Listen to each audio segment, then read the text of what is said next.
En fait, lorsqu'il était missionnaire au Brésil, il y avait une femme dans son église qui manquait de tout. Une période de crise économique. Et elle était chrétienne et il avait prêché le dimanche en disant « Faites connaître à Dieu, osez demander à Dieu, demandez, vous recevrez. » Enfin, tout ça. Et cette femme était en train de prier, c'est elle qui lui racontait ce témoignage. Elle dit « Pasteur, j'étais à ce moment-là en stress parce que j'avais la pression, elle était mère célibataire, elle avait sa famille à nourrir, ses enfants à nourrir. Elle dit « Dieu, il faut que je puisse manger ce soir. » Et Dieu, elle a entendu la voix de Dieu à ce moment-là qui lui a dit « Va au supermarché et fais-toi un plein caddie. » Bon, elle allait au supermarché. Sa foi de brésilienne, elle allait au supermarché Real au Brésil, elle arrive, elle rentre, les portes s'ouvrent et elle commence. Et là, elle arrive au rayon de viande. Et instinctivement, elle dit « Il faut que je zappe, je ne vais pas me mettre en tentation. » Et elle réentend cette voix de Dieu, le Père qui dit « Je pourvoirai à tous tes besoins, fais un plein caddie.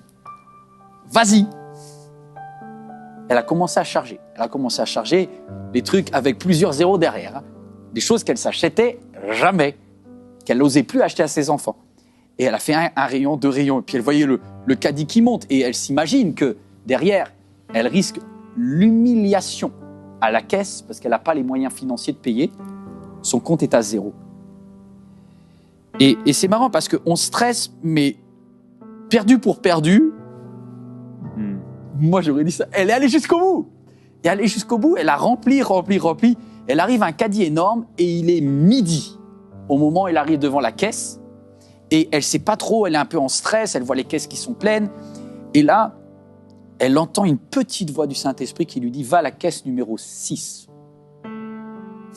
Alors, elle se met dans la ligne de la caisse numéro 6. Et quand elle est à la caisse numéro 6, juste avant elle, la caissière met l'écriteau « Dernier client terminé ». La caisse est fermée. Elle dit « Madame, il est midi, je ne peux pas prendre votre caddie. » La chrétienne, elle est là avec son caddie énorme, rempli de choses qu'elle ne peut pas payer. Mais son Père Céleste a dit « Je prendrai soin de toi ».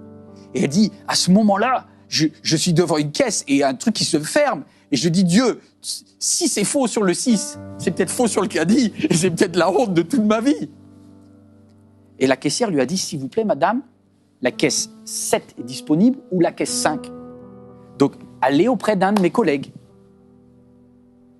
Et là, elle a répondu « Je suis chrétienne et je dois rester à la caisse numéro 6. » Alors la dame à côté, elle l'a pris pour une folle. Elle lui a dit « Quand est-ce que vous revenez ?» Elle dit « Ma pause, c'est 30 minutes. Cette caisse sera réouverte que dans 30 minutes. » Pendant 30 minutes,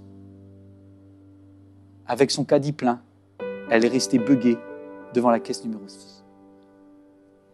Et à 12h30 ce jour-là, le tapis a commencé à rouler. La caissière est revenue, elle dit « mais vous êtes incroyable. Eh bien, on y va pour ce caddie alors. » Elle a commencé à dérouler. Et elle voyait le montant qui commençait à monter 100, 150, 172, 190.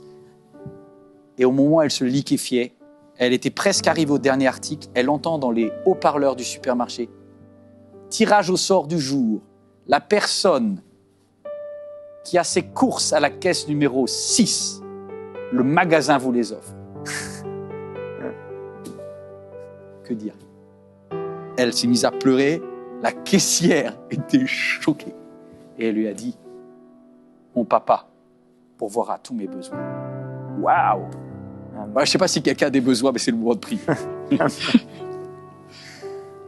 Oh, gloire à Dieu. Oh, mon Dieu. Merveilleux Seigneur. Dieu merveilleux, Jésus. Père, on veut te dire merci. Merci pour cette foule de témoins qui nous disent encore aujourd'hui que tu pourvois. Le manque, tu ne le connais pas. La peur, tu ne sais pas ce que c'est.